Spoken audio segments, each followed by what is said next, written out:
Bueno, pues buenos días a todos, a todas. Egunon, ya es una tradición que en los festivales de los encuentros de arte joven terminemos el fin de semana con los trabajos de literatura y en esta ocasión va a ser así también. Vamos a charlar durante un ratito con los seleccionados.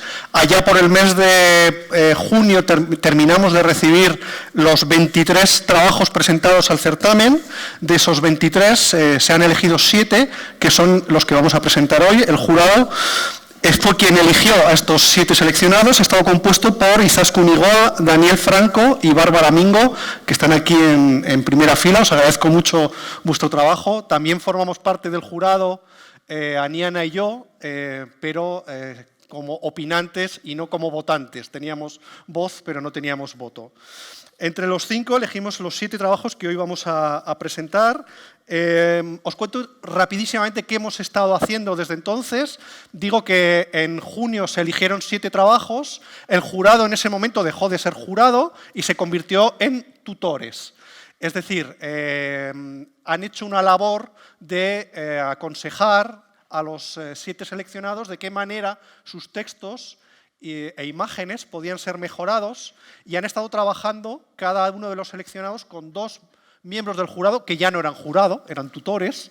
Han estado trabajando con ellos en verano para tratar de potenciar al máximo las virtudes de cada texto, y terminaron este largo trabajo en septiembre, dejando el texto ya de una manera definitiva, y esos son los textos que hoy vamos a presentar y que el jurado va a evaluar una vez ya reconvertido los tutores en jurado, otra vez, que van a evaluar para elegir los ganadores. Otra cosa que también hemos hecho con los chicos y también con el resto, los otros 23, hasta componer 30 seleccionados, estuvimos reunidos un fin de semana en Lecaroz, los 30 seleccionados, los jurados de las 4 modalidades, más los responsables de cada área, y estuvimos trabajando durante un fin de semana. Vais a encontrar, todos los que estéis sentados en el público, un pequeño fanzine que ha elaborado Bárbara Mingo, que ha sido una de las jurados, con un catálogo de libros virtuales de viajes. Este catálogo lo elaboraron cada uno de los 7 seleccionados, y se le pidió a cada seleccionado que cómo sería su libro de viajes que le gustaría editar, ¿no? Y Bárbara ha hecho un catálogo virtual, porque son libros que todavía no se han escrito, quizás algún día se escriban, que lo podéis encontrar allí. Bueno, rápidamente, os voy a presentar a los 7 seleccionados. A mi izquierda, que es vuestra derecha, Javier Yáñez Ziriza, nació en 1999 en Pamplona, es investigador y poeta. Se ha centrado en el estudio del acuerdo o desacuerdo, la mediación y la gestualidad. Dichas investigaciones se han materializado tanto en trabajos académicos como en acciones artísticas. Podéis encontrar algunos de sus textos en antologías como Introducción a la Geometría o revistas literarias como Río Arga o fanzines. También él ha realizado instalaciones tituladas como Energía Eólica, Cuarteto número 5, Fracking o La Anunciación, que os anticipo que se inaugurará el 16 de octubre en Geltoki, en Pamplona. Buenos días, Javier. Buenos días, Roberto. ¿Qué tal? Bien, muy bien. ¿Bien? Tú Sí. aquí estás como en tu casa, ¿no? Sí, ¿no? Bien. A su izquierda, a vuestra derecha, Paula Lozano, tiene 26 años, es de Cintruénigo, estudió el doble grado de Periodismo y Comunicación Audiovisual en Madrid. Con la pandemia regresó a Navarra, donde trabajó en comunicación institucional y como periodista. Se ha vuelto a marchar a Madrid, la hemos perdido físicamente, no virtualmente, donde actualmente está cursando un máster de narrativa. Está interesada en el arte, la psicología y las humanidades. Es el segundo año que se presenta a los encuentros y es el segundo año también que es seleccionada en la modalidad de literatura. Paula, buenos días. Buenos días. Tú también, como en tu casa aquí. Sí, bueno. Sí, ¿no? A su izquierda tenemos a Josune de Goñi García, es escritora, fotógrafa y traductora. Finalizó sus estudios de filosofía y a continuación realizó un máster en estudios comparativos de literatura, arte y pensamiento. Actualmente trabaja como traductora de ensayos en la editorial Alianza, mientras termina el grado de estudios ingleses y el máster de formación de profesorado. Es autor de 3 poemarios en euskera y coautora del fanzine multidisciplinar Trenza Roja. También sus textos han sido publicados en varias revistas y antologías. Yosune, buenos días. Buenos días, ¿Qué Roberto. tal? ¿Qué tal estás? Bien. ¿Bien? Bueno, vemos que formación y currículum no falta, ¿no? Son jóvenes, pero ya tienen muchas cosas que decir, ¿no? A la izquierda de Yosune tenemos a Luis Andrés Cifuentes. A él le gusta que le llamemos Lucho. Yo te voy a llamar Lucho, ¿sí? ¿Te parece? Perfecto. Él nació en Lima el 26 de junio del 2002. Empezó allí mismo en la capital peruana haciendo teatro, después se mudó a Madrid para continuar sus estudios de interpretación. Estuvo viviendo un año en Madrid y yo creo que fue una buena decisión venir a Pamplona, siempre lo es, para estudiar literatura y escritura creativa en la Universidad de Navarra. Afirma que la distancia ha echado en él las raíces de la timidez y que la escritura es su forma de conectar con el mundo. Lucho, buenos días. Buenos días, Roberto. ¿Qué tal estás? ¿Bien? Muy bien, muy contento. ¿Muy contento? Bueno, vamos terminando. Nos quedan tres. Tenemos a Naya Carlos, que nació en Sangüesa en 1995. Debe a su madre haber descubierto la biblioteca pública, que ella considera como uno de los hechos más importantes de su vida, pues esto le llevó a estudiar filología hispánica y más tarde a comenzar ella misma a escribir sus propios textos. Está especializada en literatura europea y estudios de género.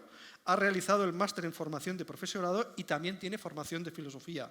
Naya también la conocemos porque el año pasado, con su primer poemario, fue una de las dos ganadoras en los encuentros de arte joven, la modalidad de literatura del año pasado. Buenos días, Naya. Buenos días. ¿Qué tal? Pues muy bien, estar en encuentros siempre es un poco casa, o sea que... También en tu casa, ¿no? Sí. Bueno, a su izquierda tenemos a Leire Ipas, tiene 26 años, nació en el 95, tiene 28 entonces, y nació en Ansó. Le interesa principalmente la cultura, la estética y la posibilidad de conectar con otras personas. Estudió Historia del Arte en Salamanca y Barcelona, pero considera que su formación ha pasado también a través de conversaciones con amistades y proyectos paralelos de fotografía, moda y, más recientemente, un canal de vídeo-ensayo en YouTube. Ahora, después de escribir solo diarios y guiones, está agotada de representarse a sí misma. Es lo que tiene la exposición a través de las pantallas. Todos nos agotamos.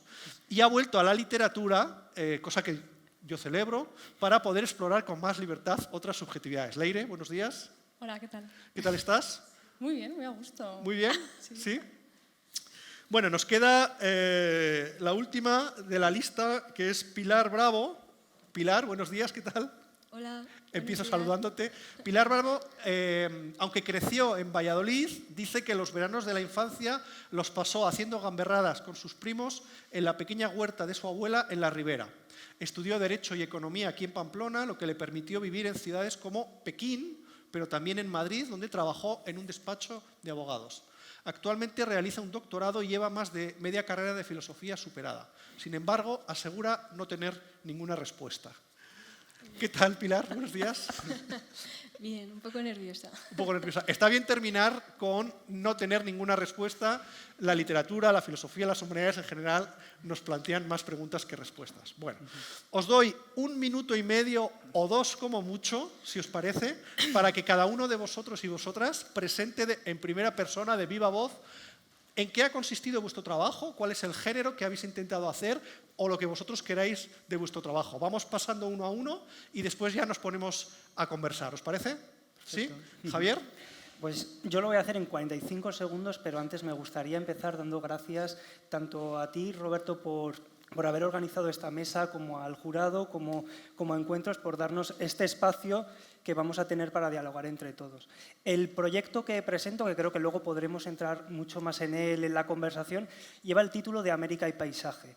Es decir, partiendo del concepto mitológico de América y más concretamente la idea de frontera, la frontera entre México y Norteamérica, que es donde se sitúa el poemario, planteaba abordar tanto la construcción de las fronteras lingüísticas, fronteras políticas y fronteras también personales, con esa intención de encontrar al otro y llegar al otro. ¿Cuál es la posibilidad de comunicarnos con el otro? Por eso también la cuestión del lenguaje yo creo que es un elemento transversal en el trabajo que presento. Pero bueno, creo que luego podremos entrar más en todas estas cuestiones. Muy bien. Paisajes, fronteras, lenguaje, América. Lo que no nos has dicho es el género. Poesía, es un poemario. Es un poemario. Paula, ¿nos cuentas un poco cuál es tu trabajo? Me sumo al agradecimiento de Javier y mi trabajo consiste en un monólogo teatral que se titula Angélica contra el mundo. Está escrito a renglón corto, como si fuera un poco poético, pero en realidad tiene una voz muy descarnada. Yo creo que la mejor etiqueta que le puedo poner es que es un texto denuncia y lo he dividido como en varios asaltos y así, que luego también entramos un poco a hablar, y trata un poco sobre una denuncia social, busca también esa ruptura con el pacto social y en él se denuncian desde la violencia sexual hasta la falta de amor y la hipocresía. Casi nada. Bueno. Texto teatral o semiteatral, descarnadura, denuncia social, disconformidad con el pacto social. ¿Yosune? Sí, bueno, yo también me sumo al agradecimiento. Gracias a todos los que habéis hecho posibles estos encuentros y a los que estáis aquí para escucharnos. Yo he presentado un poemario que se llama Woodlands, que nació en 2019, en una época en la que yo estaba muy enferma, y lo escribí a modo de agradecimiento para una persona que me estuvo acompañando en el proceso, aunque es cierto que bueno, con las revisiones de este año ha ido cambiando mucho. Woodlands está inspirado en la obra de la ilustradora finlandesa Ulla Tinell, concretamente en un libro que lleva el mismo título, Woodlands, donde aparecen sus ilustraciones y algunos poemas. Entonces, partiendo de ahí, es un poemario que habla del bosque, del mundo de los sueños y de la disolución de los límites entre las cosas. Yo diría que de alguna forma trata de alejarse del pensamiento racional, occidental y científico y es más como una especie de invocación o de conjuro, ¿no? Si tuviera que resumirlo en una palabra, diría que Woodlands es un refugio. ¿El género? Poesía. ¿Poesía? ¿Lo hemos dicho? Sí. Sí, lo he dicho, pero... Bosques, nos apartamos del pensamiento racional, positivista, etcétera, comunicación con las cosas. Muy bien. ¿Lucho? Yo comparto el sentimiento de agradecimiento con mis compañeros, con todos los que han preparado el festival y yo he presentado un poemario que se llama Canción Universitaria, que es un poemario clásico de duelo amoroso en el que un estudiante le escribe a su amada para relatar los hechos de su ruptura, pero también para encontrarle un sentido al dolor y a la pérdida. Y lo que hace el estudiante es intentar descifrar el funcionamiento del dolor, ver qué tipos hay y cómo enfrentarlos. Y con esto quería un poco contar cómo se sufre el duelo amoroso en la juventud y cómo nos coloca en un estado vulnerable en el que sentimos la necesidad de desplegar nuestra propia intimidad. Poesía, dolor. ¿Qué hacemos con el dolor? ¿Cómo el dolor puede ser un motor de creación, verdad? ¿Cómo se sufre siendo joven? Parece que los jóvenes no sufren, pero los jóvenes también sufren, ¿verdad? ¿Mucho? Sí. Gracias. ¿Y qué hacer con eso, sobre todo? ¿Qué hacer con eso, verdad? Naya. Bueno, me subo al agradecimiento de todos mis compañeros, a todos los que hacen posible encuentros. Y yo he escrito un texto híbrido entre poesía y prosa que investiga sobre los límites del lenguaje, filosofía del lenguaje. Y la parte poética, bueno, pues eso, es más poética, obviamente. Y la parte de prosa es una especie de texto distópico en el que una lingüista llamada Sierra viaja a un lugar llamado espacio en el que la palabra está prohibida. Entonces no existe la posibilidad de lenguaje mediante la palabra y investigo pues, desde las dos partes, desde la parte prosaica a la parte poética, todos los límites los límites del lenguaje. Una hipótesis interesante, ¿qué pasaría si no existiera el lenguaje, ¿no?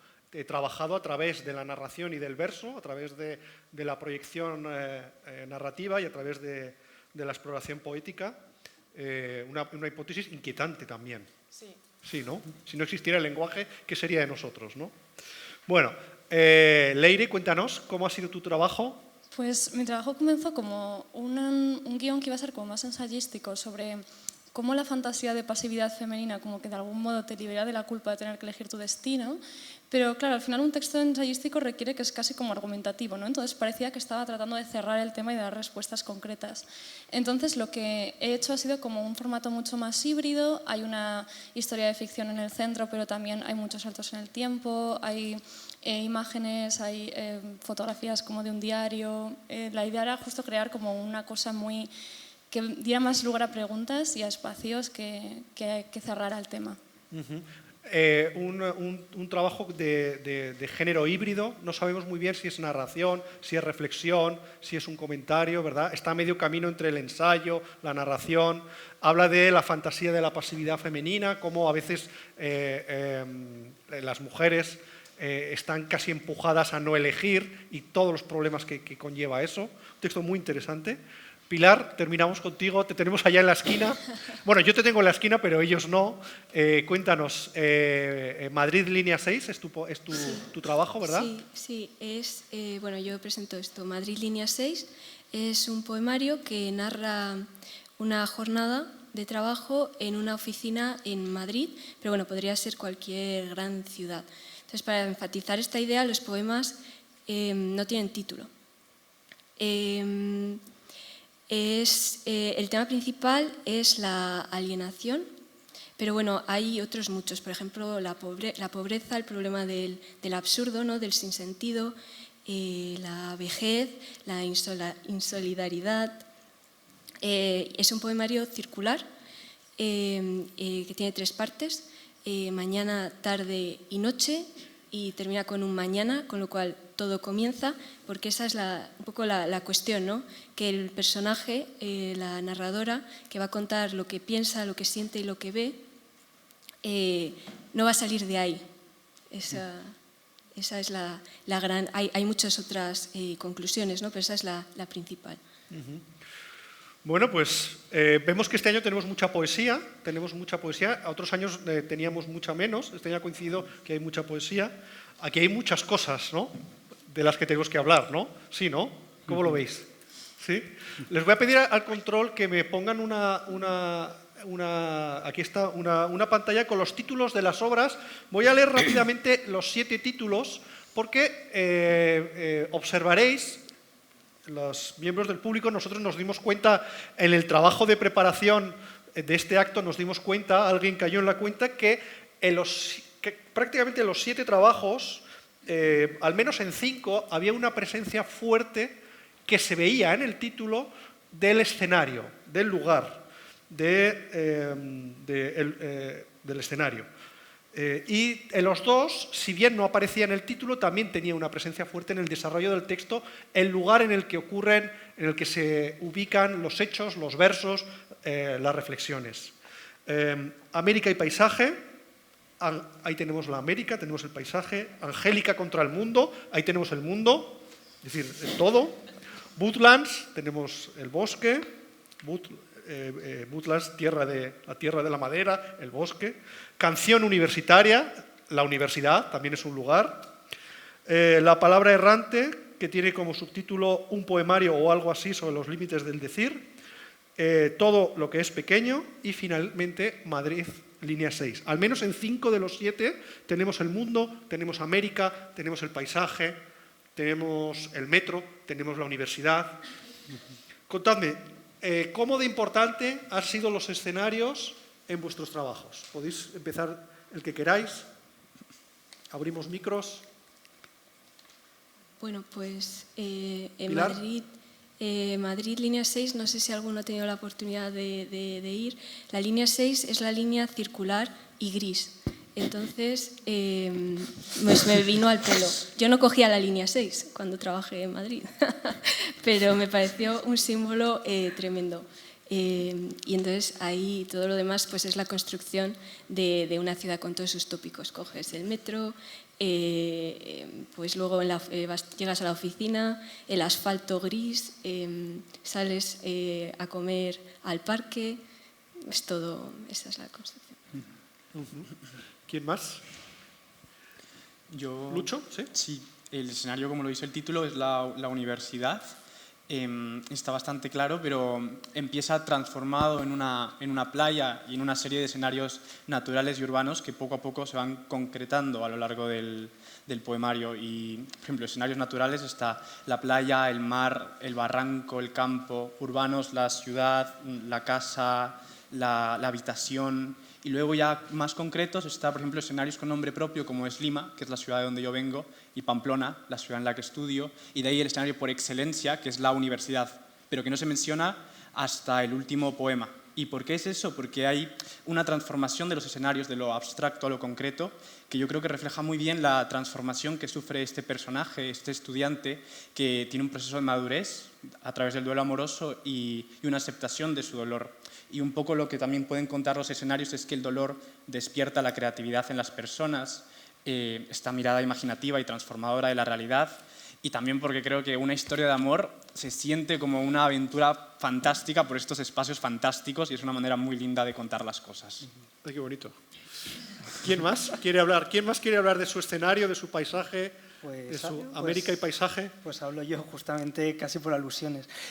A mí es verdad que en el propio título del poemario está muy claro la cuestión de la espacialidad, pero a mí esa América, o por lo menos desde donde quiero construir esa América, es un imaginario mítico, mitológico. Al principio del poemario, el poemario se abre con una cita de Thoreau, no de Walden, que es como el libro que se ha leído todo el mundo, sino de Walking, ¿no? Andar, que dice en algún momento, estaba rescatando por aquí la cita, pero bueno, dice: cuando la libertad americana, la ficción de la libertad americana sea una cuestión del pasado, los poetas podrán construir un universo, su universo, con el mito americano.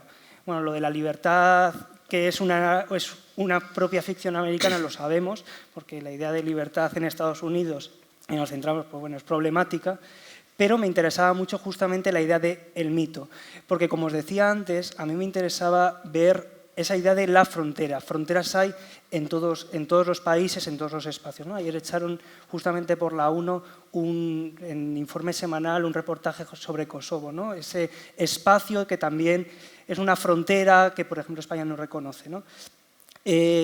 Entonces, sobre ese mito, sobre esa idea de frontera lingüística, el poemario pues, se podría haber construido perfectamente en la situación de Navarra, porque también hay una frontera, en este caso lingüística, lugares donde se habla una lengua, donde no, y donde están conviviendo. En lingüística hay un término que a mí me parece muy bonito, que se llama isoglosa, que es isoglosa. Isoglosa. Una isoglosa es cuando dos lenguas o dos variedades dialectales conviven en un espacio, que no necesariamente está marcado por una frontera necesariamente política. O la imagen del río, ¿no? Un río es una frontera natural que muchas veces también sirve de política, que es una imagen que se trabaja en el poemario.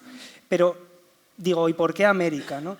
Porque en ese intento de aproximarme al lector dije, ¿qué va a entender mejor la gente? Entonces, el poemario se va a construir sobre ese mito de América, de ese sueño americano, de donde hay cowboys, de donde tenemos gente viviendo en ese espacio, ¿no? Al final, es como hacer una película, es como hacer un spaghetti western, ¿no? Todo el mundo reconoce perfectamente los elementos icónicos de la construcción para que podamos llegar desde una cosa muy concreta y en este caso desde un espacio muy concreto a esa idea quizás más profunda que me gustaba abordar en el poemario. Interesante. ¿Quién más quiere? Yosune, cuéntanos un poco. Bueno, yo en primer lugar quería decir que la naturaleza es algo que siempre está muy presente en mi obra, pero siempre es como una metáfora de otra cosa, ¿no? Siempre hay como un plano real y luego están los elementos naturales que lo poetizan. En este caso el bosque es el lugar donde se desarrolla el poemario, pero también es el tema principal, por así decirlo. Lo que sucede en el bosque y hay que verlo y no hace falta buscar un significado más allá de eso. Entonces tiene esta doble cualidad y al mismo tiempo creo que es un espacio muy inestable en varios sentidos, ¿no? En primer lugar, como ya os anticipaba, el bosque está relacionado con el mundo de lo onírico y de los sueños. Entonces es algo que existe y no existe al mismo tiempo, ¿no? Que incluso a veces pongo en duda. Hay un poema en el que digo, a veces el bosque es una palabra o un recuerdo.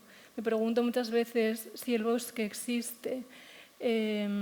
estamos dentro, pero a veces estamos fuera, ¿no? Lo estamos recordando, estamos pensando en que nos gustaría estar allí y otras veces nos atrapa, porque al final es como una especie de sueño, de alucinación en el que estamos dentro, pero no.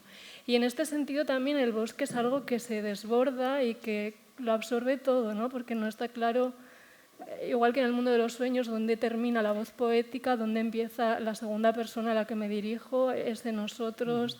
Es como que nos vamos fusionando con el bosque y eso acaba como absorbiéndolo todo, pero manteniendo esa distancia y esa extrañeza que aparece a veces. Entonces, bueno, está ahí un poco ese dualismo. Bueno, estamos viendo escenarios muy distintos y sobre todo casi parece que estamos haciendo una tipología del escenario. Tenemos una línea de metro bien palpable y bien gris, como bien ha dicho Pilar, ¿no? Luego te pregunto una cosa sobre esto. Hemos visto las fronteras, hemos visto los espacios oníricos, imaginarios o no, el paso de espacios naturales a espacios urbanos de Lucho. ¿Qué nos queda? A ver, ¿qué nos queda? A ver, que tenemos 3 más. ¿Tenemos más? Sí. ¿Tenemos más espacios? Yo voy a empezar explicando un poquito cómo trabajé mi texto y luego ya paso a concretar cómo llegué a ubicarlo en donde está ubicado, para que entendáis. Como no habéis leído los textos, me parece muy difícil que consigáis entendernos y saber en todo momento a qué nos estamos refiriendo. Entonces, explico brevemente y luego paso a lo otro. Yo empecé a trabajar una serie de textos que todos tenían una misma voz muy descarnada, muy cruda, muy acusativa, y empecé a trabajarlos como por bloques, ¿no? Tenían toda esta cosa en común, pero luego cada uno hablaba de una cosa en concreta o le daba un matiz donde aportaba otras ideas, pero todo dentro del mismo bloque. Y cuando ya vi que había algo a lo que se le podía dar forma, me hice la pregunta: ¿dónde hago que todo esto suceda? ¿Cómo hago para ubicarlo en un espacio concreto y que sume a lo que yo estoy tratando de decir? Entonces me vino la idea de que todo esto que estaba escribiendo iba a ganar mucha fuerza si lo ubicaba en un cuadrilátero, en un ring de boxeo, que es a lo que llegué a la conclusión final. Entonces, el monólogo está ubicado en un espacio teatral y en el espacio hay un ring de boxeo, con un saco, con un torso humano con forma de hombre blanco, con una silla, y todo sucede encima de ese ring. Tal y como lo planteé yo, era de alguna manera es el eco donde reverbera todo el dolor y toda la furia de este personaje que se llama Angélica, que se enfrenta en combate al mundo, ¿no? Y a partir de ahí, y de la idea de que esto era un enfrentamiento y un combate, todos estos textos los fui clasificando en lo que llamé asaltos, de manera que todo contribuye a que remita una y otra vez a esta idea del enfrentamiento, del combate y de alguien que se pone encima de un escenario para acusar, para alzar su voz, para expresar su dolor, su ira y lo que subyace debajo, todo ese dolor del personaje. Muy interesante. Nos quedan Naya y Leire, son las dos las que no aparece el lugar explícitamente en el título, pero yo sé que algo podéis decir sobre esto, ¿no? Vamos con Leire y luego con Naya. ¿Sí? Más que nada es porque cuando planteasteis esta pregunta en la reunión era como los escenarios, vamos a los escenarios porque son muy importantes. Yo, claro, es como, me han pillado total porque no va de esos. Pero entonces me puse a pensar en cuál era, porque claro, digo, ¿cuál es lo que es central? Digo, bueno, una sensación, es como, no, porque hay diferentes, tampoco creo que sea un personaje porque hay cosas que ocurren antes de que aparezca ese personaje. Entonces como que me acordé de una parte que había dicho como de que si no me siento avergonzada, ¿por qué? Digo, si no me parece algo mal, ¿por qué me siento avergonzada? ¿No? Y fue como, no, porque el cuerpo no es mío, es material genético y es producto cultural. Entonces, claro, creo que siempre parto como de un escenario amable externo y ahí voy a un escenario interno y al final lo que media es ese cuerpo. Entonces el cuerpo al final, eso de que es producto en plan cultural me permitía como hacer partes como más ensayísticas para hablar de la cultura y me permitía también como contar más como cuentos sobre la familia, Entonces, de algún modo, como que creo que ese cuerpo sí que es el escenario donde está ocurriendo todo. Y dentro del cuerpo, por ejemplo, he metido mucho como la imagen de las manos porque creo que es lo que reconoces de ti misma, como que es lo que más ves y es lo que tiene como activamente la voluntad de tocar, o sea, no es como un tacto pasivo, sino que tú te quieres acercar a alguien, ¿no? Entonces tiene la voluntad de conectar. Y pues hay como muchas manos que intentan acercarse, que intentan recogerse con vergüenza, que se quieren castigar. Y he pensado que eso me sirve de respuesta para esto. ¿Naya? Te ha quedado una respuesta divina. Es que cuando no sale natural hay que currársela. Sí. Bueno, pues en mi caso, desde que empezó a entrar en mí esa duda de los límites del lenguaje, hasta dónde puedo decir, qué es lo que me permite el lenguaje, dije, esto solo lo puedo solucionar escribiendo, entonces me puse a escribir. Y entonces en algún momento llegó a mi mente la idea de, ¿y si no existiese la palabra en el mundo, ¿no? ¿Cómo podría relacionarse un grupo de personas sin palabra? ¿Cómo podrían enamorarse? ¿Cómo podrían discutir? ¿Cómo se podría organizar jerárquicamente una sociedad sin palabra? Y dije, bueno, pues vamos a probar. Lo que pasa es que yo no estoy muy acostumbrada ni a leer ni a relacionarme con la ciencia ficción, y obviamente era un texto muy de ciencia ficción.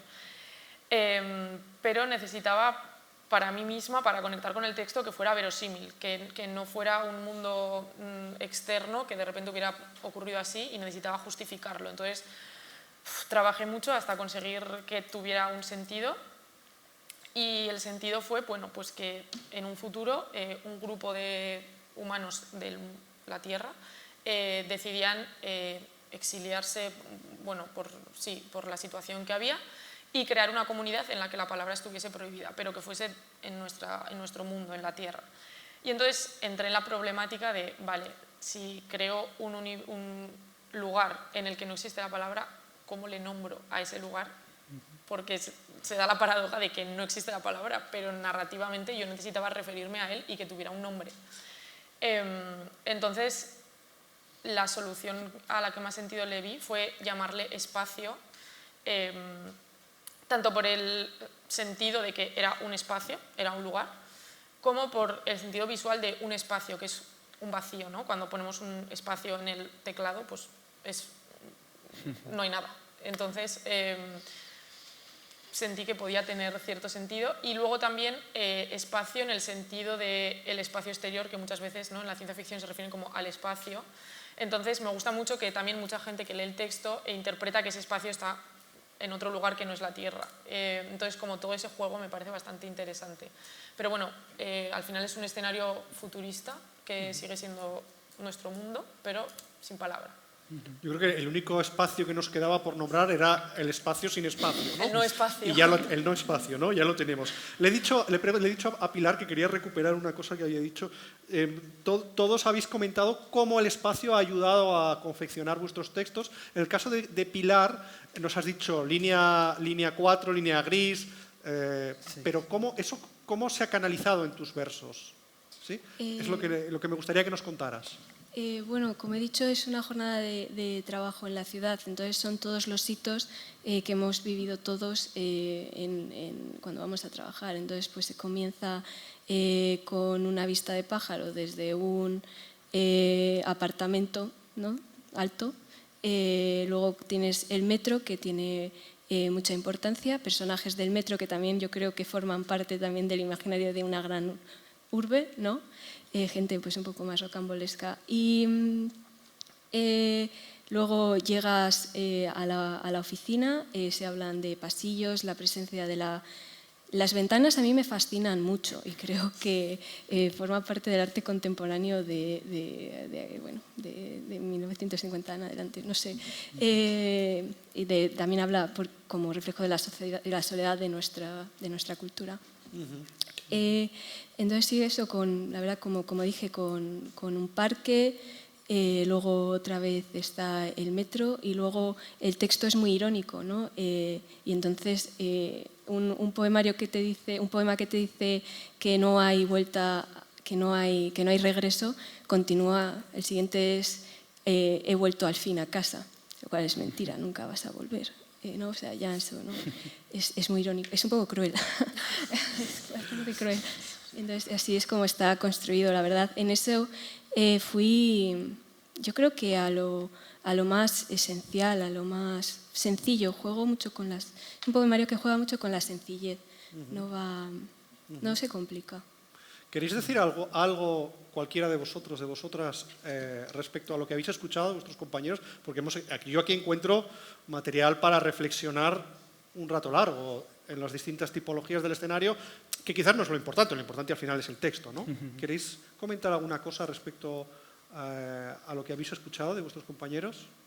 Si no, nos metemos a... Yo le quería preguntar a Leire, porque me ha parecido súper interesante, cómo planteas el cuerpo como espacio y ese contacto con el mundo, ¿no? A ver si podías ahondar más en esa cuestión. O sea, sé que no es lo central en tu texto, pero... De hecho, ha sido bastante meta el proceso, claro, porque yo, o sea, al contrario que vosotros, yo tengo la sensación de que yo no vengo tanto de la literatura como el resto de la gente que está aquí.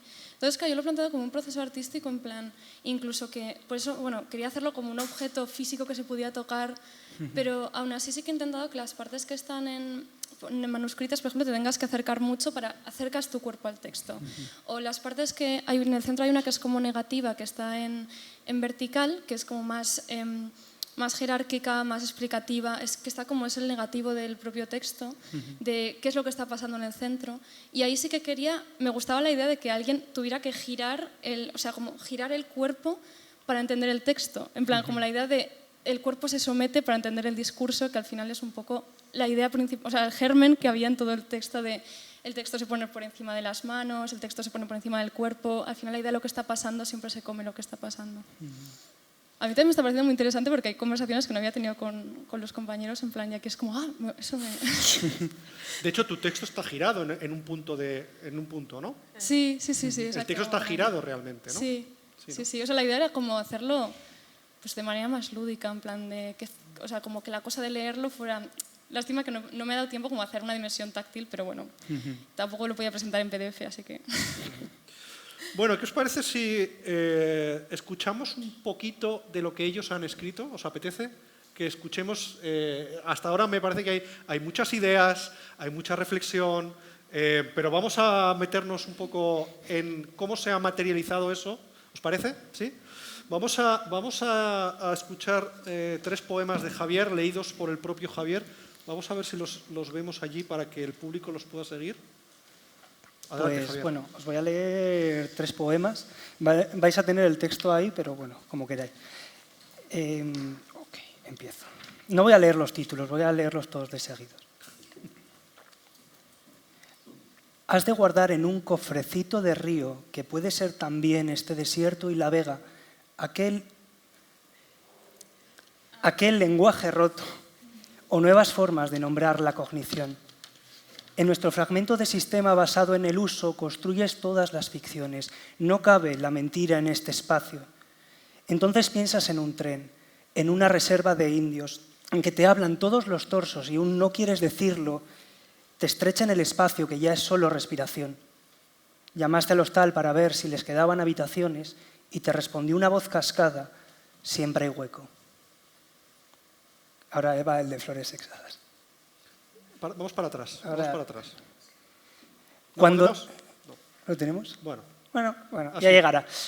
Vamos, Rubén. Adelante. Cuando la pintura es desierto cuarteado que ablanda y es masa, agua sólida, poliuretano y también pigmento, este pincel deja un rastro de flor sutil como todas las connotaciones. También aquí un cráneo de res flota como su contrapartida dura y me dices, poco queda ya para marchitarnos, pero ahora es nuestra exuberancia. George O'Keeffe pinta con tierra flores que se abren, flores sexadas que trinan, y ella se anciana en su rancho bajo un cielo sin electricidad. Y ahora sí. 2 cartas sobre la mesa. Una me informa de que he sido admitida en la universidad, carrera de letras, Arquíloco, fragmentos de Oxirrinco, Marcial, Legomán de Lagos, ella, siempre ella. ¿Podrías enumerar todos los nombres de la dinastía de los Antoninos? Y en verano apuntarme tal vez a un curso de éfrasis o sobre los 4 cuartetos de Eliot. La otra me pide que vuelva a casa. Mamá está muy enferma, parece que se muere. El horizonte dura una mancha de color, el tren se alarga, vuelvo. En la casa donde vivió mi madre resuena su voz, aunque la llenemos de cortinas y cubramos todo el suelo de moqueta. Sin nosotros querernos, nos devuelve su voz como una herida abierta. Ya la habían enterrado.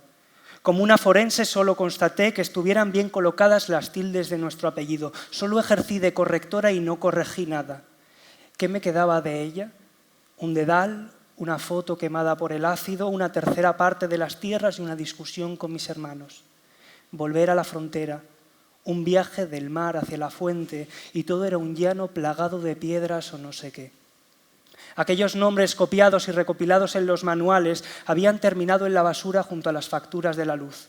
Tengo una cita con un terrón de barro duro, casi yermo.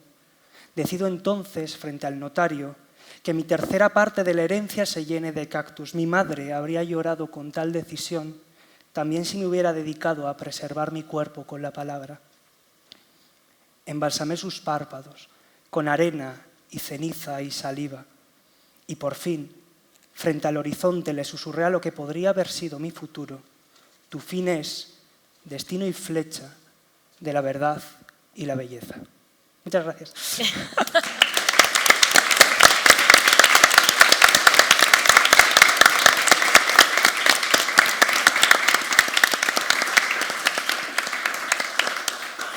Vale, vamos con Naya. Nos vas a leer también un par de textitos de tu trabajo. Joder, después de Javier, qué difícil.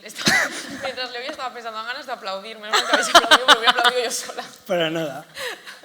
Bueno, yo como os he dicho que mi texto es híbrido y tiene parte de poesía y parte de prosa, he elegido un ejemplo de cada una de las dos partes. Entonces primero voy a leer un poema y después un poquito de las partes de prosa. No sé si está. Vale, perfecto. Enmudecimiento o acción y efecto de enmudecer. Desperté y descubrí dos amantes ancianos atravesando la llama del presente. Grité para explicarte, aún sin yo entender, y el lenguaje se quedó mirando. Reflejos alados tiñeron de azul las infancias de todos los que estábamos allí, y ya no ocurre nada, o peor, ocurre exactamente lo esperado.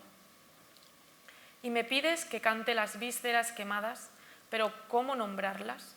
Si ni siquiera este silencio lo puedo decir porque se rompe. Ahora esta es la parte de prosa, se titula La nuez. Una mañana despejada, Sierra decidió pasear. Siempre había encontrado en el camino sin rumbo una vía de encuentro, algo así como una meditación con su ser. Después de un tiempo andando, se sentó frente a un nogal. Espacio, estaba en calma, había brisa pero tenue. Los sonidos naturales se presentaban alejados y ambientales. Cloc. Una nuez cayó autónoma del árbol. Sierra la cogió, después la peló y se la comió. Recordó entonces a los amantes táctiles que había visto la noche anterior y el llanto de la mujer ante el accidente en el que su hijo falleció, y comprendió que es en la caída súbita del fruto donde reside la vida. Aunque nadie lo viese ni lo escribiese, ocurriría. Entendió que la vida en espacio seguía teniendo un cauce propio, al igual que en su mundo, y que a pesar de la palabra, el árbol frutará, el niño morirá y los amantes yacerán. Otras nueces se pudrirán si nadie las recolecta.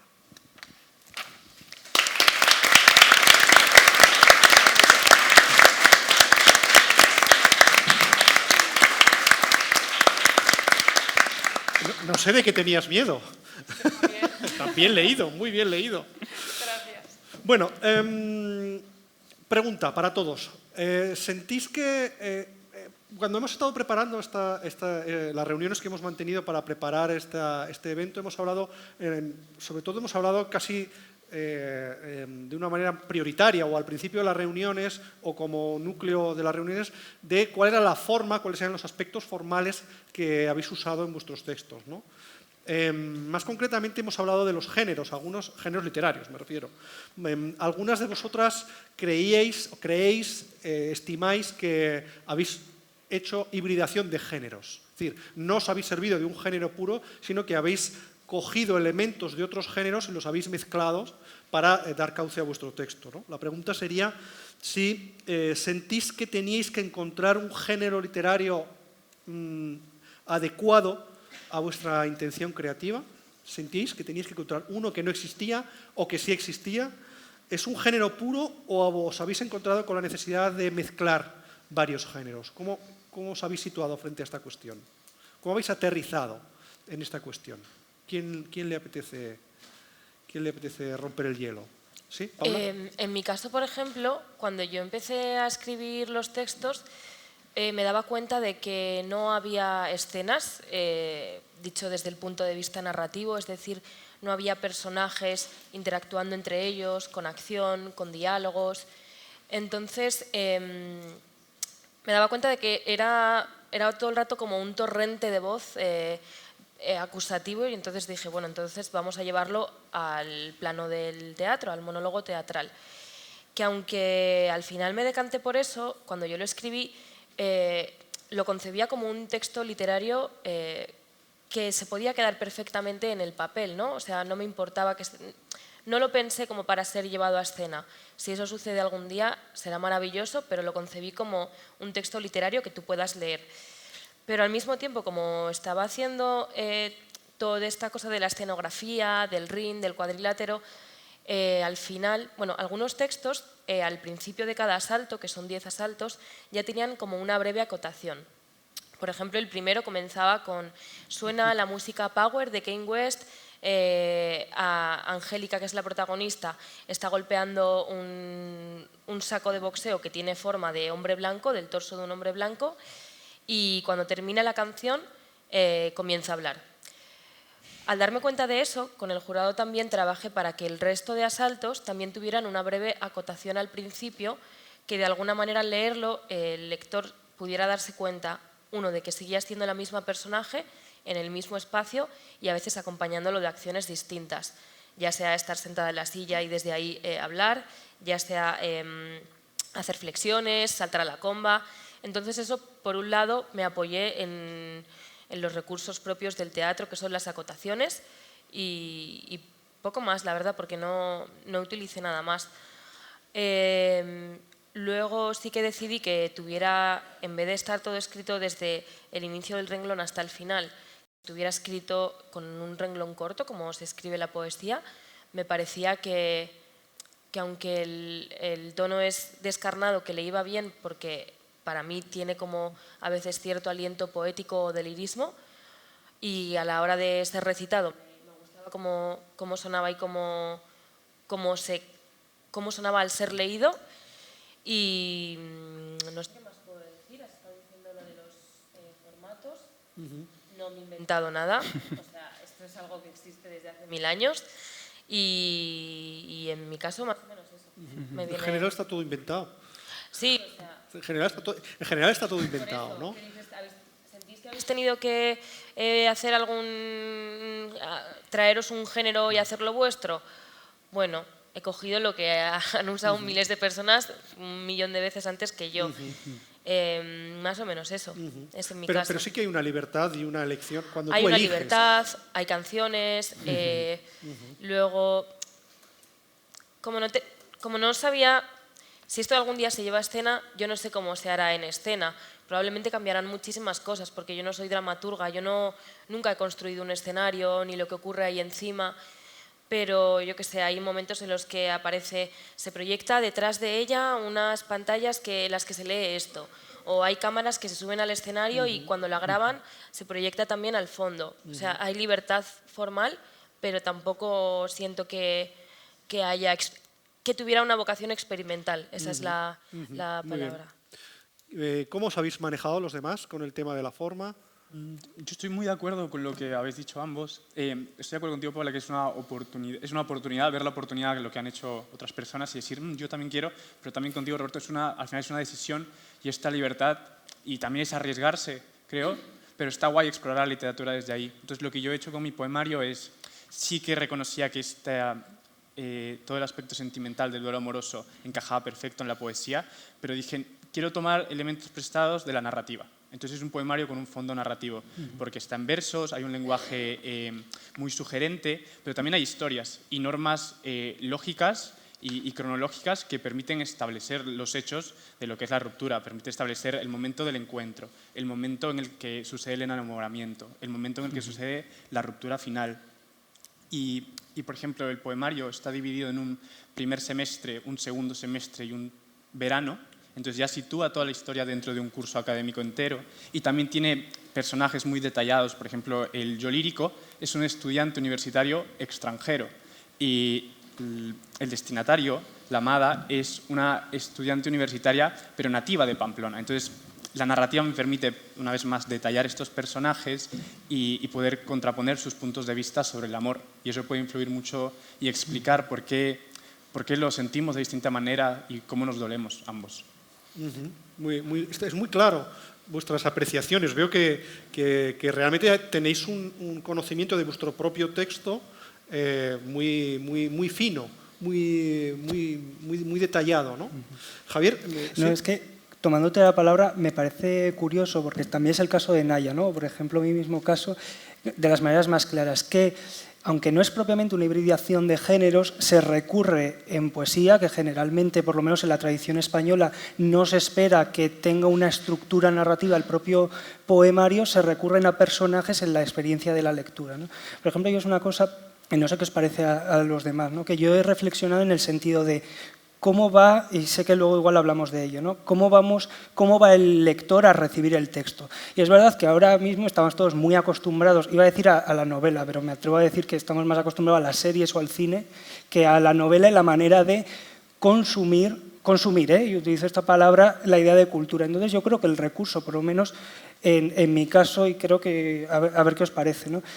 El recurso de la narrativa como manera de construir, aunque sea un texto lírico, aunque sea un texto poético, ayuda a una recepción del texto en otros términos. ¿No es qué os parece? Es una pregunta fácil, yo creo, ¿no? Es una pregunta fácil la que nos lanza Javier. Naya, ¿tú también tienes parte de narrativa y parte de verso? O sea, tiene toda la razón Javier y de hecho una de las excusas que yo tomé para crear este espacio, bueno, porque todo este grupo de humanos decide irse, ¿no? Es un poco porque imaginé un futuro en el que todo esto que comenta Javier se lleva al límite, ¿no? Estamos al final tan acostumbrados a la narrativa de las series, hay un nudo, hay un desenlace, quién es el malo, qué es lo que ocurre, cuál es el asesinato, por ejemplo, ¿no? O las de amor, pues lo mismo, ¿no? Que llega un momento en el que ya no somos capaces de captar en nuestro discurso la metáfora, ¿no? Nos quedamos totalmente en la literalidad. Hace un par de años, dando clase a un grupo de estudiantes de la ESO, comentaba con una compañera que llevaba un montón de años, ella tiene como 60 años y lleva desde los 20 años, llevaba 40 años dando clase, que me decía que lo que más le preocupaba hoy en día de los estudiantes, comparándolo con los estudiantes de años anteriores, era que no captaban la metáfora, o sea, que se quedaban absolutamente en la literalidad, en lo que está dicho, ¿no? No podían ir más allá y creo que hay mucha influencia de lo que dice Javier, de que al final estamos acostumbrados a esa narración en la que lo que es y no podemos ir más allá, ¿no? Aprovecho ya para hablar un poco de mi caso en cuanto a los géneros. Bueno, para mí con lo que yo me siento cómoda escribiendo es con la poesía, entonces tenía un grupo de poemas en los que reflexionaba sobre estos límites del lenguaje, que había ido, bueno, lo he ido escribiendo a lo largo de un año aproximadamente.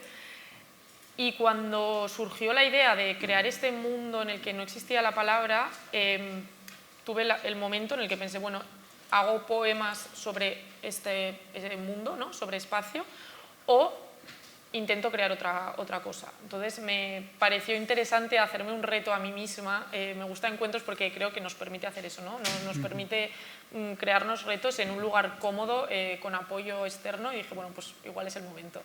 Y me atreví a hacer la prosa, ¿no? Que para mí ha sido súper complicado porque no me siento cómoda escribiendo prosa. Y me ha quedado una prosa bastante poética, yo creo. Entonces sí que es híbrido, pero bueno, yo creo que es todo bastante poético y lo he concebido como fragmentos de una posible novela que no existe. Esto realmente es difícil sabiendo que no habéis leído el texto, pero bueno, se van exponiendo diferentes poemas, pues por ejemplo 3 poemas y de repente una parte prosaica, ¿no? Y esta parte prosaica son como pequeños fragmentos, pues como el que he leído, que yo los concibo como partes de un libro que no existe, que podría existir. Yo no creo que lo escriba, porque escribir, o sea, un libro entero de prosa, ¿no? Pero bueno, se concibe eso, ¿no? Como pequeños fragmentos, entonces es algo bastante híbrido y fragmentario, yo creo. Luego, entonces, te anotamos en tu cargo ya 2 libros, has proyectado ya 2 libros, uno en el fanzine que ha hecho Bárbara y otro en el propio texto, ¿no? Sí, Sí, es ¿no? que en el fanzine de Bárbara me dio la idea a Pilar, que fue una idea muy buena, de crear la sinopsis de esta novela que no va a existir, pero vale. que podría existir. Fue muy buena idea. Ya sabéis que eso es casi un género literario, ¿no?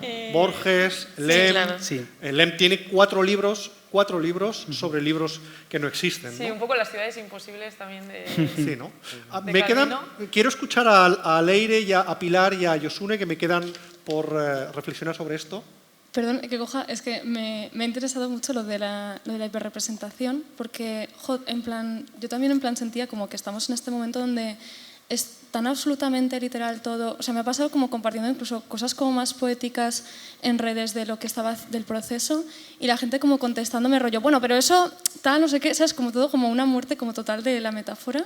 Y de hecho es un problema como que yo he intentado justo trabajar también en mi texto, porque pensé, joder, es que ¿qué puedo hacer cuando es como esa necesidad constante de cerrar los temas, de que todo sea explicativo, que todo sea visual, que todo se pueda entender? Entonces pensé en trabajar desde el tacto, ¿no? Porque bueno, en un momento digo como que la imagen sí que es un objeto como hiperreal, que aparentemente representa todo, que explica todo, pero el tacto no se puede representar porque es un objeto justo como un objeto, es un sentido como muy subjetivo, muy de sensación, muy complicado y eso. Ah, y lo de los híbridos, sí. Y nada, que yo he trabajado también desde la hibridación, pero como de una manera también muy natural, también porque, bueno, o sea, ha sido muy meta porque al final el texto va como de una represión de lo lúdico y del deseo. Entonces la idea era como hacer el trabajo desde lo lúdico, como para cerrarlo a nivel emocional. Entonces ha sido como muy bonito porque el trabajo que he hecho como con mis tutores ha sido como de acotar en plan, ¿cuántos géneros? ¿Qué formatos? ¿Sabes? En plan, porque había un punto de todo, ¿sabes? En plan, había una parte que era como narrativa, pero luego se iba como una parte ensayística, luego había una parte más poética, y era como, no, sepáramelo por partes y así puedes como explorarlo. Y ha sido muy bonito porque me he ido encontrando como muchas cosas, gracias a este formato, que no habría podido conseguir si hubiera estado como con esa lógica que decimos como como racional de representar, de buscar la forma de cerrar, de buscar la forma de representar, porque no sé, he estado como utilizando también como partes mías, en plan de pues una imagen de esto, una foto del otro, o esta parte de mi diario, o esta postal que le di a mi pareja, qué tal. Y entonces, en otro contexto, como que tenía otro significado y justo me da soluciones a la narrativa que no eran las que yo había pensado previas, ¿no? Y gracias a ese juego como un poco de collage, para mí ha sido como muy bonito porque he encontrado soluciones que no o sea, el conflicto, que no habría encontrado si solo es como me siento y planeo un personaje que le pasan cosas, sino como que me he ido sorprendiendo a mí misma de, claro, es que también se cierra desde aquí o también... Y eso es todo. La forma nos ha llevado al fondo, ¿no? Al contenido. Me quedan Pilar y Josune. ¿Quién quiere...? Como quieras. Porque yo quiero escucharos. Vale. ¿Sí? Pues bueno, yo me sumo a todo lo que ha dicho Lucho sobre que es un poemario pero que bebe mucho de la narrativa. Yo vengo del mundo de la prosa y al contrario que Naya me siento muchísimo más cómoda. Bueno, claro, o sea, mi casa es la prosa y la novela. Las novelas, ¿no? Perdón. Pero cuando concebí Madrid Línea 6 me pareció que pedía a gritos la forma de un poemario, ¿no? Porque recoge también la idea que está en un poema que es de mis favoritos, ¿no? Que es como el tiempo es una mera sensación, materia oscura a ratos resplandecientes, ¿no? Que vamos por la vida en automático y de repente faunazos de lucidez. Entonces creo que eso me lo daba la forma de poemas, un poemario. Pero bueno, tiene mucho de prosa, pues se cuenta una historia y toma forma, bueno, el lenguaje es muy sencillo y mete diálogos. Y entonces lo de los diálogos fue en verdad un poco juguetón, pero también me gustó mucho y lo pensé bastante porque le daba un aire al poemario de vivencia, ¿no? Entonces era darle un aura. Me parece que eso lo conseguía con esto. Por eso. ¿Yosune? Sí, bueno, a mí me parece muy interesante lo que habéis estado comentando sobre el tema de la narrativa, porque no sé, últimamente, los últimos años tengo la sensación como de que la poesía en España y en Euskal Herria y también en los mundos anglófonos, igual no tanto en Latinoamérica, como que cada vez es más narrativa, más realista y más directa, ¿no? Incluso los poemas que se escriben muchas veces prescinden totalmente de la metáfora y buscan lo poético en lo cotidiano. Y eso a mí me genera mucho conflicto porque yo soy una persona bastante más mitológica, mágica y de irme a otros mundos. Entonces siempre siento como esa presión de tener que ser más narrativa y más realista e intento compaginarlo con estos otros mundos, pero siempre estoy ahí con el conflicto.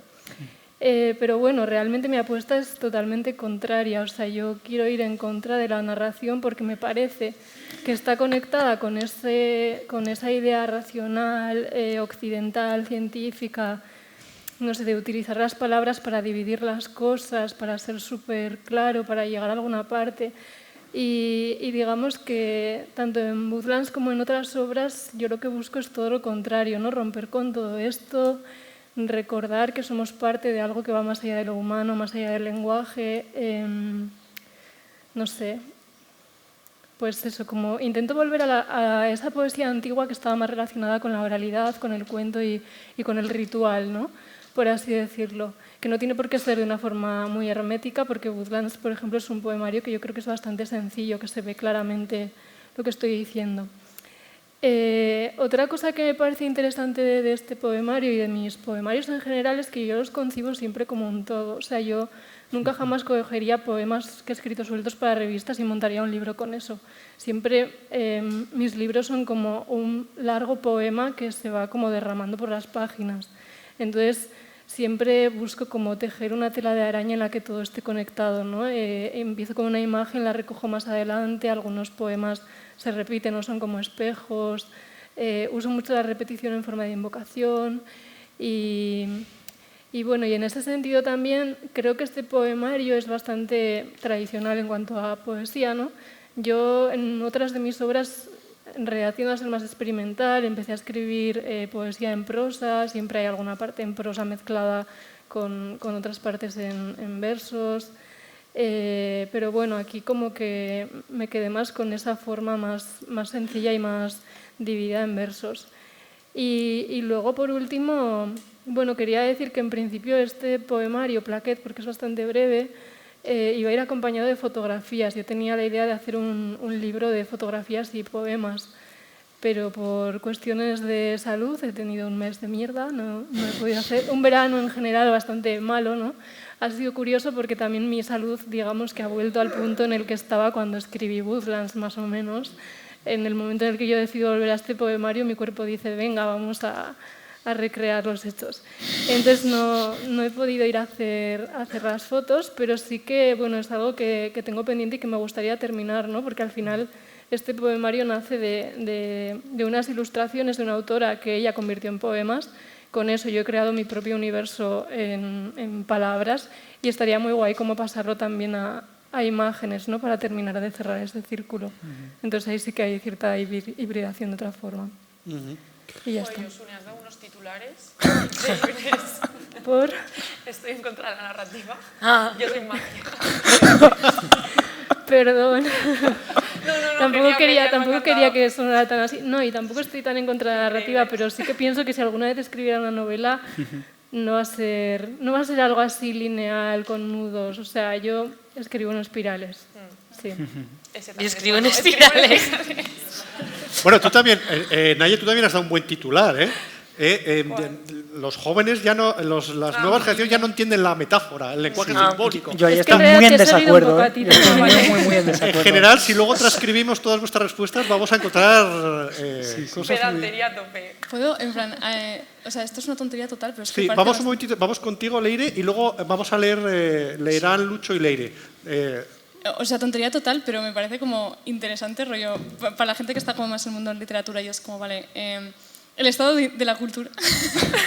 En plan de, yo tengo un vídeo que empieza diciendo como, o sea, habla de cómo se estetiza como la tristeza femenina como algo melancólico, delicado y tal. Es una cosa súper básica. Y digo como que, bueno, que al final tengo un amigo que está en contra de la acuarela porque dice que es muy delicada, pero que es muy difícil que sea expresiva. Fin, o sea, eso se entiende que es una metáfora, ¿no?, de lo que estoy hablando. No sabéis la cantidad de comentarios que tengo, tipo, me parece fatal como acuarelista que digas esto, no sé qué, es como, tío, es una metáfora. No sé, Sí. un poco muerte de que, esto. o sea, ahora que estás contando eso, me estoy acordando de que yo llegué a esta conclusión para mi libro hablando contigo cuando me contaste eso. Es que es no sé si te acuerdas. Y entonces dije, me escribí en mis notas del móvil, Leire y Ipas, la metáfora no se entiende. Y entonces relacioné y dije, ya está. Y lo tienes para ti, ¿no? Pues- Os voy a cortar porque tenemos que leer, luego seguimos, porque si no se nos va echando el tiempo encima y tenemos que Luego cumplir sigo un la pequeño cuenta. programa. Lucho y Leire, me gustaría escuchar en el caso de Lucho, tus poemas, en el caso de Leire, tus textos. ¿Os animáis? ¿Sí? Vamos con las cartelas de Lucho. ¿Sí? Yo voy a leer 3 poemas. El primero se titula Yerma. La peor crueldad es convertir el paraíso en páramo, pisar la hierba, arrancar las flores, volver la tierra estéril solo por no verla florecer. Yo regaré toda la noche. El siguiente se llama Viaje en el tiempo y dice así. Es un poco más narrativo. Ha pasado un mes desde nuestro último encuentro, desde que me declaré en esa parada de autobús improvisada, desde que sostuve la maleta en una mano y el corazón en la otra y no supe si pesaba más la alegría de volver a casa o la tristeza de saber que no volvería contigo. Ha pasado un mes desde que coloqué el mar entre nosotros, desde que retrasé mi reloj 7 horas, desde que me subí al avión en verano y me bajé de él en invierno. ¿Por qué hace tanto frío de este lado del mundo? Ha pasado un mes desde que ha pasado un año, desde que las estaciones cambian tan rápido como el amor lo permite, y desde que el tiempo corre detrás de ti, persiguiendo una ausencia que nada tiene que ver conmigo. Y el último se llama Costa Verde. Fue como nunca ver la ola romper. Hoy las olas arremeten contra las rocas, obligan al peñasco a deshacerse, a retroceder, a convertirse en orilla. Voy a estar bien. Granito a granito vacío mi playa de tu arena. Por cada grano que quito añades tú 3 más, pero lo intento. Y cuando solo nos queda el mar, cojo aire y me aviento por el barranco. Voy a estar bien. Ya oigo cantar las flores, cantar los pájaros y crecer las flores.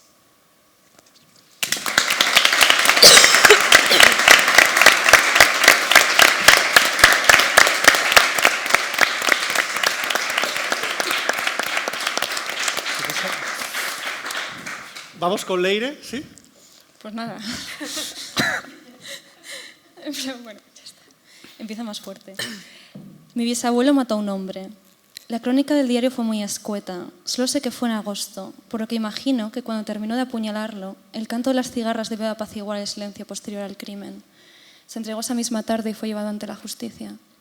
Su mujer no había hecho nada, pero si no era culpable, ¿por qué se le castigaba ahora con la ausencia de un marido y 4 bocas que alimentar? Cuando tu marido no vuelve de la guerra o del campo, se te otorga el título de viuda, se te reconoce como una de tantas, la pena te dignifica. Triste y valiente, la comunidad reconoce tu lugar, se apiada de ti. Pero si tu marido mata a un hombre, quedas desprovista de títulos. A tu nombre solo sucederá una crónica de violencia, un conjunto de palabras terribles a las que quedas ligada para siempre. Tu nombre cargará con una pena con una muerte que no podrás reclamar. No aprenderás nada de ese evento. Eso sería irrespetuoso con las verdaderas víctimas. Tampoco pagarás las consecuencias como un hombre. Sin llamar la atención ni pedir ayuda, mi bisabuela arrastró la vergüenza de pertenecer a la casa de un asesino toda la vida. Buscó el perdón del pueblo, aunque nadie pudiese concedérselo. Vivió con una incomodidad irresoluble, con un modelo de virtud que no llega nunca a fallar ni a cumplirse. Temerosa de futuras reprimendas, alimentó a sus hijas con la modestia, la amabilidad y el miedo al escarnio. Ellas crecieron ocultas tras un semblante neutro, devoto. Aprendieron a relegar los cuerpos en las esquinas, lejos de los vecinos en los bancos de la iglesia, a apartar la mirada de los ojos, a ser las últimas en recibir comunión. Siempre evitaron salir de casa para no dejar en evidencia que nadie las invitó a salir. Se construyeron su personalidad en privado, entregándose a las labores domésticas y a fantasear con otras vidas. Encerraron su deseo en los muros de los conventos y matrimonios con hombres amables. No se saltaron ninguna de las normas. Tuvieron que resolver todos sus conflictos hacia adentro. Si hubieran sabido leer, se habrían hecho escritoras.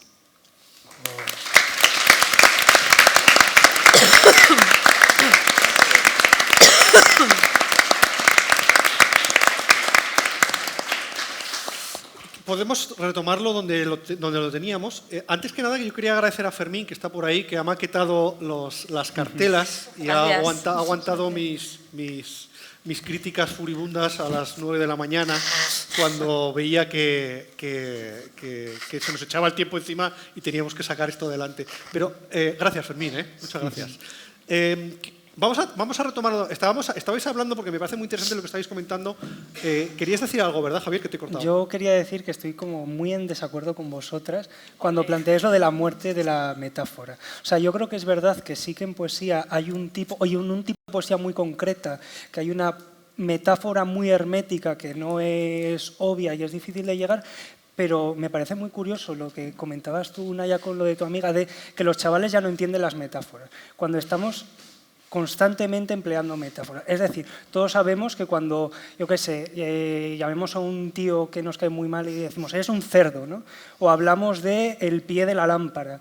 O, por ejemplo, no lo sé, pensamos que la idea de que el tiempo se metaforiza a través del camino, el tiempo es camino, ¿no? Entonces, hacemos además también a nivel gestual, el tiempo es una línea temporal, ¿no? Y la línea temporal es una representación espacial. Por eso yo creo que el lenguaje metafórico está íntimamente relacionado con nuestra cognición y nuestra manera de afrontar el mundo.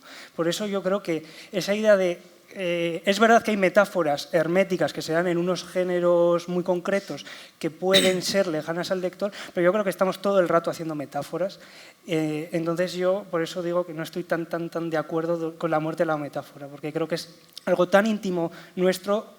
Ya te digo, metáforas más allá de las metáforas artísticas, sino las que se dan en la vida cotidiana. Yo creo que estoy un poco entre medias porque pienso como tú, utilizamos la metáfora de manera intrínseca en el día a día, con amigos, en cualquier entorno, pero sí que es verdad que creo que, como han dicho Naya y Leire, cuando es a la hora de interpretar, de acercarse a un texto, a una obra literaria, creo que, no sé si las nuevas generaciones se ha roto esa barrera y no sé si tiene que ver también con las redes sociales, ¿no? Con esta cosa de que parece que todo lo que subes es tu vida y ahora ya ha llegado un punto en el que se tergiversa todo eso y estamos con una estética súper trashy. Entonces, creo que tiene que ver con eso o incluso, no sé si depende de las nuevas generaciones o de generaciones que no han tenido una oportunidad de formarse como lectores. ¿Cuántas periodistas, hombres y mujeres, al entrevistar a un autor han hecho la pregunta de ¿pero eso que has escrito es tu vida? O ¿pero eso es tu...? ¿Sabes? Y creo que tiene que ver con una manera muy simple perdón, y reduccionista de acercarse a una obra artística, ¿no? O sea, súper de acuerdo con que el uso de la metáfora es intrínseco, pero sí que creo que a la hora de acercarse a una obra literaria ocurre eso. Creo que te hemos perdido el audio. No sé, es que me he puesto aquí a toser como un animal y no sé qué he tocado. Vale. ¿Queréis contestar por ahí? No necesariamente a favor o en contra, sino podemos ir matizando. Yo corto. ¿Sí? Por un lado, ojalá tengáis razón, pero de verdad es muy desesperante en una clase de tercero de la ESO intentar explicar que algo es una metáfora y creo que es igual de desesperante que una youtuber tenga que explicar que ha dicho algo y que se refiere a una metáfora. Y creo que se ve también en redes sociales, en un Twitter, por ejemplo, si un político dice X, se entiende literalmente y se saca como de quicio constantemente. Y lo otro que quiero decir es que creo que, Paula, es el momento de que hables de tu madre. ¿Por qué? texto... Ha venido. Ha venido. Ha venido. Y se lo he contado de camino, para que no se enfadara luego. Bueno, entonces tienes que contarlo. Pues porque en mi texto, como es tan visceral y tan... donde hay muchísima ira y muchísimo dolor, se lo mandé a mi madre, que siempre le pido que me diga lo que piensa, nunca sé si me dice la verdad o no. Entonces ella me dio su opinión, me pareció que está muy cerca de cómo yo lo había concebido, y luego de repente me pone un mensaje: pero Paula, ¿tú realmente sientes todo ese dolor? Y yo le dije: no, mamá, es ficción, está exagerado, pero sí, la escritura es terapéutica, se nutre de eso. Y dijo: vale, es que antes que madre, o sea, antes que lectora soy madre. Entonces ya esa frase la hemos convertido como una categoría. Se ha vuelto un clásico. Se ha vuelto un clásico. Claro. Bueno, nos queda un cuartito de hora y nos quedan por escuchar a las tres últimas seleccionadas. Tenemos muchos temas, pero no nos va a dar tiempo a comentarlos. Lo que os propongo es que escuchemos las tres últimas que nos quedan, que son, en este orden, Paula, Pilar y Josune, y después os haré una última pregunta para responder, que ya os digo que está fuera del guión. Me permitiréis esta pequeña transgresión, porque no todo iba a estar previsto. ¿Os parece bien? ¿Sí? Vale. Ya que estamos hablando de tu texto, vamos a escuchar... Vale. Es uno de los últimos asaltos y ella es como ha pasado de la ira total a ya un estado más de vulnerabilidad, y en concreto es el 8º asalto, que se titula A como Hester, A como Angélica. No sé si... bueno. He soñado que estaba desnuda en mitad de la plaza y la gente me señalaba, se reía o me humillaba con violencia. Hasta las palomas me proferían insultos que no sabía entender, pero yo intuía como dagas salvajes y afiladas. Y en mitad de la plaza yo, plegándome, arrugándome, me preguntaba: ¿qué cosa tan horrible he hecho? Me conducían atada por cuerdas y por el cabello 24 veces, me escupían en la cara 180 veces, me golpeaban en el cuerpo 6.666 veces, en la cabeza 110 veces. Pero yo tengo un corazón grande y los voy a perdonar a todos. Mi capacidad de amar y mi capacidad de perdonar son imparables. Elevarme, por encima de su violencia voy a elevarme. Haré que sus dagas se vuelvan flores cuando me alcancen. Haré que su violencia me acaricie las mejillas, que su violencia me acerque a la belleza. Me haré una corona de margaritas y la llevaré como Jesús llevó la corona de espinas. Y cuanto más me griten ellos, más bonita me volveré yo. Su violencia me hará bella. Seré la mujer más bella del mundo, tan bella como Helena. En el sueño yo estaba en la picota, como a lo largo de la historia han colocado a miles de mujeres, inocentes o culpables e inocentes, que han amado o amaron o ni siquiera. Mujeres humilladas, avergonzadas, vilipendiadas, maltratadas, como Hester, sometidas al escarnio público. Y a ti te da vergüenza, te parece vergonzoso que yo te cuente mi sueño.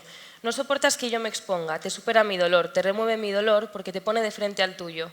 Y para sentirte bien contigo mismo esperas que yo sienta vergüenza por contarte lo que sueño, que me avergüence, que me arrugue, me haga pequeña y me quiera encoger para adentro.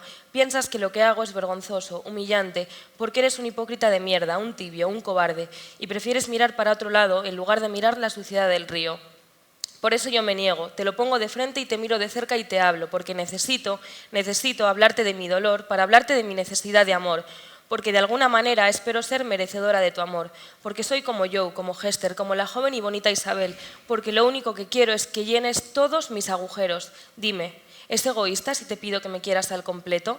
Necesito, por una vez en mi vida, necesito sentirme digna del amor, digna del amor, que tú veas mi miseria y aún así me quieras y me digas: Paula, te quiero, eres digna del amor.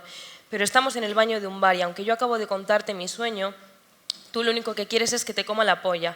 Por eso me coges de la cabeza y la bajas hasta tu polla. Y yo, que me siento una mierda, que soy una mierda, que no merezco tu amor ni el de nadie, que donde unos perforaron la llaga yo voy buscando una y otra vez que otros hurguen con el dedo, me pongo de rodillas y te como la polla.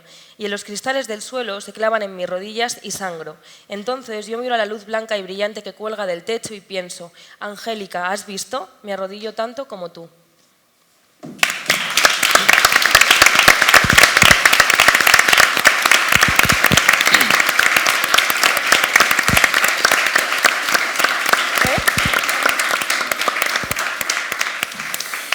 Bueno, gracias, Paula. Vamos con Pilar. Nos vas a leer tres poemas de... Sí, yo he traído tres poemas, uno de de mañana y 2 de noche. No necesariamente los mejores, pero creo que daban una buena imagen del conjunto, ¿no? De cómo pues, lo que he elegido para la construcción del poemario. Entonces, primero, mañana. Aquel conductor de metro, astronauta de una noche infinita, homúnculo en el metal, que atraviesa las tripas de la ciudad a solas. ¿Qué hará mientras tanto? Escuchará qué tipo de música, pensará en qué ideas o recuerdos, imaginará qué odiseas imposibles.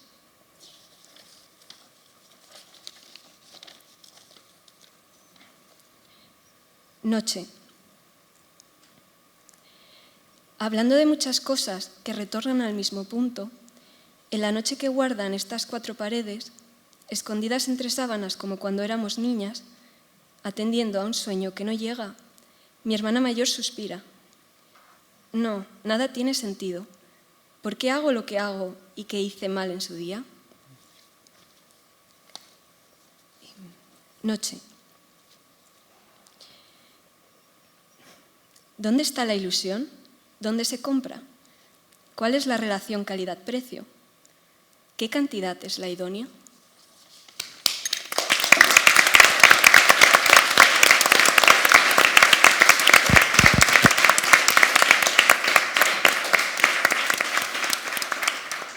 Bueno, y terminamos con Josune. Sí, yo también voy a leer 3 poemas y como Pilar los he elegido un poco como para que tengan unidad. Son los 3 últimos, a riesgo de hacer spoiler, pero como el poemario es una espiral, pues no importa. Conjuro de alas oscuras a medianoche. Despertamos en el claro, 2 lobas acurrucadas bajo la lluvia. El bosque se abre, el bosque se rompe y se desborda. Quisiera hablarte con la voz mineral de los cometas, con una llama entre nuestras manos, mirar hacia arriba, hacia esas alas oscuras. Conjuro de sombras adormecidas en el claro del bosque. Cuando tengas frío, recuerda el pulso de las plantas y los linces, su forma de incendiar los cielos.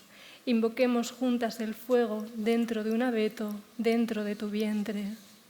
Cuando tengas miedo, recuerda el temblor, la luz de las estrellas.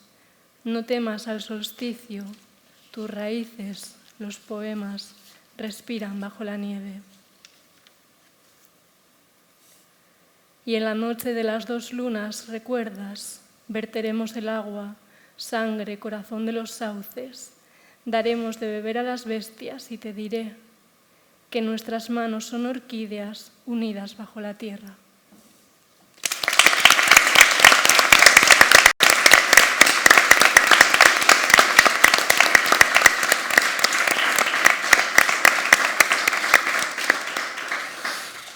Bueno, pues nos quedan 8 minutos y me voy a soltar el guión y os voy a preguntar, para terminar, ¿qué esperáis del futuro?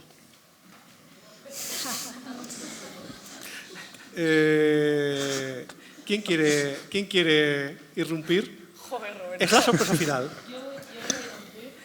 Gracias, Paula. Paula coge el testigo. Justo de camino hacia aquí venía hablando con mis padres y un momento estábamos hablando como las nuevas generaciones, no sé qué, y honestamente yo estoy súper cansada. Bueno, por un lado yo soy una persona pesimista, entonces mi discurso es pesimista, el mundo me parece que está fatal y lo pienso de verdad, y al mismo tiempo estoy súper cansada del discurso este de que las nuevas generaciones vamos a peor cuando no es así, y nunca creo que haya sido así, ¿no? Creo que, no sé si va por ahí la pregunta, pero bueno, yo he hecho esa lectura. Me parece que hay generaciones muy comprometidas con temas muy importantes que hasta ahora no se habían puesto en la mesa. La salud mental, la diversidad, la inclusión y gente que encuentra la manera yo qué sé, hay gente que por el activismo, hay gente que a través del arte, hay gente que a través de la política en el sentido tradicional. Y honestamente yo creo que hay mucha gente comprometida, muy concienciada con muchísimas problemáticas actuales y que, como en todas las generaciones, hay cosas que habrá que afrontar, ¿no? Quiero decir que si la inteligencia artificial, que si las redes sociales, pero no sé, aunque yo soy pesimista, ya sé que esto es muy contradictorio, pero creo que estamos acostumbrados a un discurso de las noticias y de los telediarios y todo que es zozobra pura, y no creo que eso sea así. Creo que hay muchísimos movimientos hoy en día sucediendo a lo largo de todo el mundo que buscan el progreso y que buscan la prosperidad en el sentido amplio del término, y ya creo. Sí, Yosune, y luego vamos con Naya. ¿Qué esperáis del futuro? Yo quería coger el relevo porque justamente hace unos días publiqué un artículo en Euskalidas en el Carte, en euskera, en el que hablaba precisamente de este tema, ¿no? Sobre todo de cómo nuestra forma de imaginar el futuro es tan pesimista que ni siquiera imaginamos un mundo posible, ¿no? Siempre nos imaginamos viviendo en Marte con, bueno, una biodiversidad arrasadísima. No sé, este verano he estado traduciendo un libro sobre la desaparición de los insectos en el que hablaba mucho del cambio climático, los pesticidas, de cómo, bueno, todo se va a ir a la mierda y nos vamos a morir todos.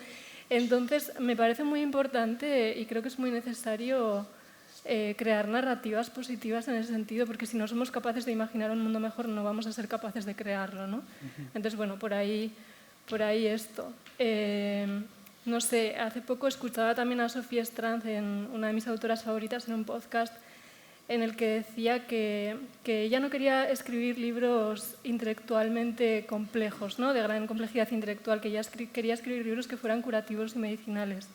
Entonces, bueno, en ese sentido, con Woodlands, por ejemplo, a mí me gustaría que, igual que fue un refugio para mí en un momento en el que necesitaba acudir a ese lugar, pues pudiera serlo para los demás, ¿no? Y sí que aspiro un poco a, tanto en la lucha anticapacitista como activista y en el feminismo, como en mi obra, aunque a veces también soy muy violenta, como Paula en algunos de mis textos, ¿no? Este es como más bonito y más salvador, pero sí que aspiro sobre todo a concienciar, a abrir los ojos y a ayudar si se puede de alguna forma. Así que bueno, espero que con la literatura y con las relaciones, ¿no? Con la colectividad, que vivimos en una época muy individualista, pero que con todo eso consigamos construir un futuro mejor.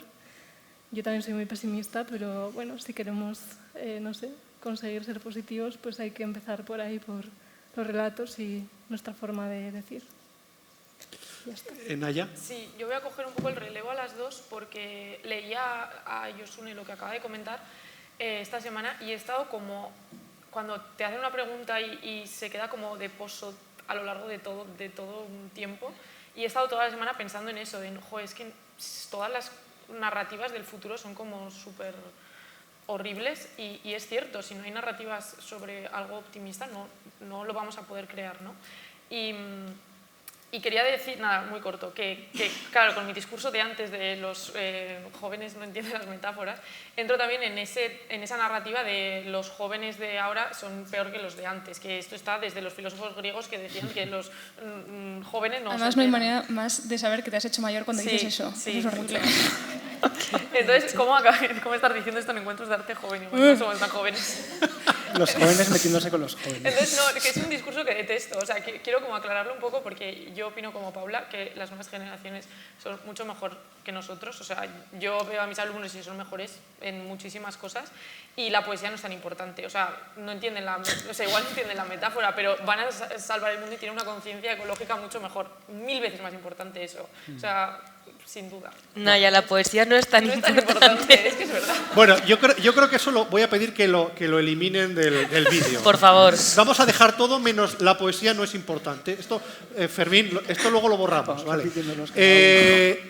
Pilar, Leire, Lucho, ¿qué esperáis del futuro? Yo, bueno, ya lo decía al principio, no tengo ninguna respuesta, ¿no? Pero sobre... Mi chiste, ¿no? Pero a mí, durante un tiempo, me han interesado mucho los pensamientos utópicos, ¿no?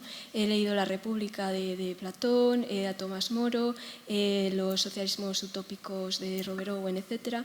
Y entonces, siempre hay algo que a nosotros con nuestra mentalidad desde el siglo XXI también se nos pone los pelos de punta, ¿no? Cuando lees esa división absoluta que hacía, por ejemplo, pues Platón, ¿no?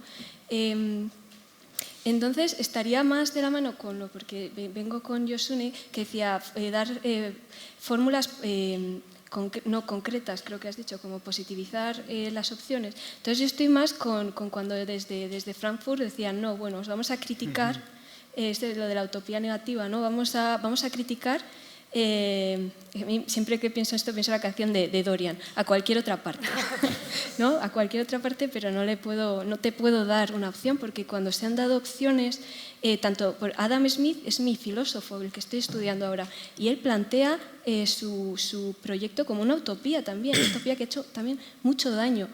Entonces me quedo con hacer crítica social. Y creo que mi generación, soy aquí de las mayores, del 93, que vivió la crisis del 2008 de una forma particularmente dura, pues tengo confianza en que va a criticarla bien, certeramente, para modificar un poco. Ajá.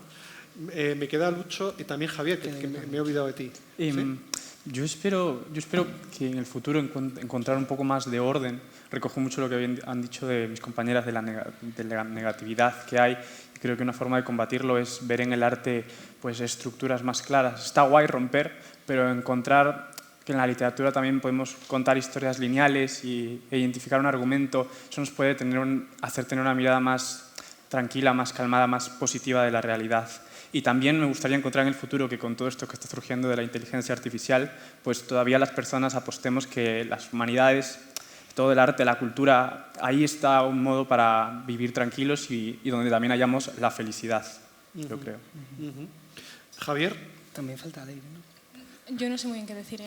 Bueno, yo iba a decir amor, trabajo y salud, fundamentalmente eso espero del futuro, y quizás con una chispilla más de seriedad, diálogo. Porque yo creo que muchas veces espacios como el que hemos tenido hoy o lo de Lekarov, poder juntarnos, sí, artistas, pero también personas, ¿no? Muchas veces estamos, no sé quién ha dicho, en ese discurso individualista. Yo creo que así no funcionamos el ser humano, funcionamos hablándose entre todos y es lo que necesitamos, pero no en el futuro, lo necesitamos ya. Bueno, yo os digo lo que espero en el futuro. Sí. Yo espero leeros a vosotros. Entrar un día a una librería y sin haberlo sabido, por azar, encontrar un libro de Pilar, un libro de Leire, un libro de Naya, un libro de Lucho, un libro de Yosune, un libro de Paula o un libro de Javier. Me encantaría que ocurriera eso. Ha sido un placer trabajar con vosotros, con vosotras. Lo pasamos creo que muy bien en Lekarov. Los tutores jurado, que tienen esa doble personalidad, han estado encantados con vosotras. Gracias a vosotras, gracias a todos por haber venido a escucharnos y en media hora creo que se dicen los ganadores. Gracias. Gracias.